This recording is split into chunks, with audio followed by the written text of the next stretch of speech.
وقصة aad xanuun badan waa wiil rodaadiisu ay tahay 4 sano jir kana soo jeeda wadanka Syria ayaa waxa uu kaligiis ka soo tagay Syria waxaana uu soo maray dhul aad u baaxad weyn ugu dambeyntii waxa lagu arkay xuduudka Jordan waxa gacanta ku dhigay hay'adda UNHCR waxay weydiiyeen yaa kula socda waxaana uu ku jawaabay cidna ilama socoto waxaana ay kaligay waxaan ka soo tagay dalkayga waxaan la soo baxsaday naftayda gacanta waxa ku watay baac waxaana ugu jiray dharkii walaashii iyo hooyadii oo lagu dilay duqeyntii cirka isagoo yiri waxaan nasiib u yeelan waayay inaan familygayga mudadkooda arko laakiin ma doonayo inaan xasuusto reerkayga waayo waxaan u heliyaa dharkooda aan sito ku jirnaa xasuuq baan mana haysana garab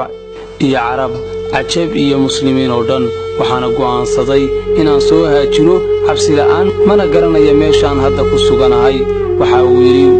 wiilkan yari reerkiisa la laayay Syria waxa ka socda xaalad aad u adag xasuuq baan fadlan u ducee hadda naxariis leedahay siina sheer galay walaalayaal